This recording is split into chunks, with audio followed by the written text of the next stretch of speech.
Welcome, Street Rots, to Night City. I'm the one and only Moxie 11, bringing you slightly biased news footage from the fourth wall. Wraith is awoken with a cold shiver, and seeing that it's 5:30 in the morning, and we said we'd help Kenna in the morning, he decides to take a shower and get ready, despite only sleeping for a couple of hours. I meet him in the hallway, tell him what's happened, and bring him along with me to pick up the other two. Down in Little Italy, Kenna and Cass, after some time hearing nothing, decide to get out of the dumpster and sit on a bench to talk.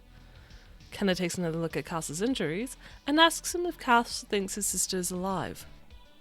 Cass doesn't give a yes or no, simply telling him no one is truly dead unless there is a body. When we arrive at the location, we find the two men, and I tell them they're paying for the cab.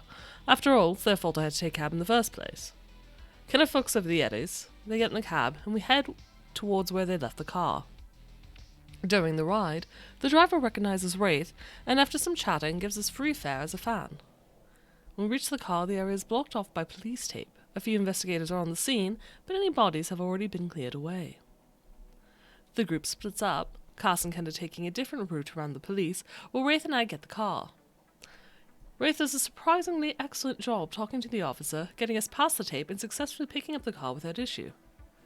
We drive towards a parking lot, meeting Cass and Kenna, where I go into a full rant on all of them for their stupid decisions, getting us into this mess, and getting themselves injured.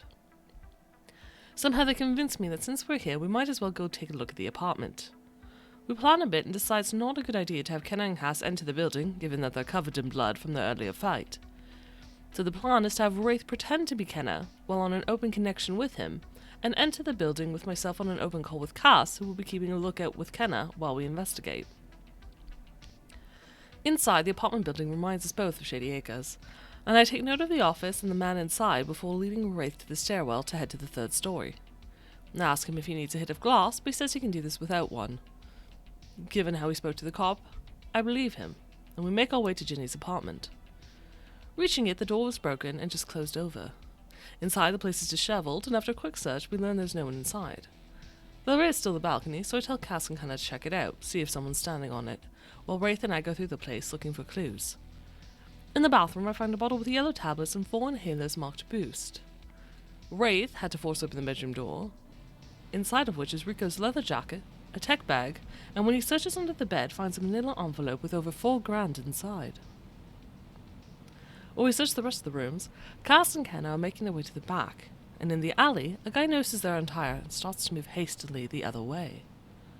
Cass notices him and tries to stop him, the pair fighting for a bit. When the man starts screaming, I tell Cass, through the open communication we have, to knock him out. Eventually, Kenna puts a gun on him, which finally gets him to stop, and after a bit of conversation, they let the guy go. Inside, Wraith and I have moved into the main room. Wraith looks about and puts together that Jenny was likely grabbed and fought back before being abducted. On the work table, I find a brain dance wreath, some BD chips, 2 of which are labelled, 1 noticeably missing, as well as a breathing mask. Rika's guitar is next to the table, and the neck is noticeably thicker than normal, so I scoop that as well as everything else.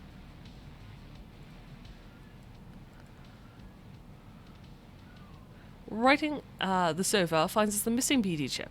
It has a sticker, but there's nothing written on it. Just in case, I put all 3 marked chips into the compartment in my saber hand. Wraith and I are chatting, forgetting Kenna is on open comms, and he wants to enter, asking Wraith for the apartment number, which he's given.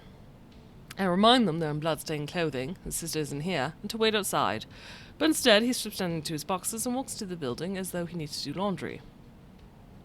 As Cass follows, he notices 3 more people wearing the same gang colours as those previously fought, following them also into the building. Cass and Kenna break for the apartment once inside, Cass telling us about the gang, and we all take positions in the apartment just before the fight breaks out. One person is taken out just upon entering the room, while another with claws takes a bit to go down, but eventually does. The third, who'd been hit with a flashbang, calls for help as he stumbles blindly. The men continue the fight. Kenna, still practically naked, jumps off the balcony, shooting the man underneath and breaking his leg in the process. Cass and Wraith take the stairs and continue fighting the gang members. While all that's going on, I do what we came here to do, and let's find information on Ginny. The last thing to search is the kitchen, but there's nothing there. I take down the Kabuki All-Stars poster, looking for a message on the wall behind it, or the back of the poster, but turn nothing up. Rolling up the poster, I added to the goods I've scavenged, including the leather jacket, and make my way to the elevator. The plan to look like a scared tenant if possible as I run out of the building. In the stairwell, cast a flying kick to the life of one of the gang members, and Wraith shoots another with a shotgun he pulled from someone. Yes, hoping I might get out of this without injury. To watch the story unfold live, tune into Saves vs. Death every Saturday at 8:30 p.m. Eastern at twitch.tv/SavesVsDeath. If you can't watch live, be sure to subscribe to the Saves vs. Death channel on YouTube so you can watch it as soon as the recording is released. Or you can always download it as a podcast. Stay safe, Cyberpunks. This has been your Night City Recap with Moxie 11.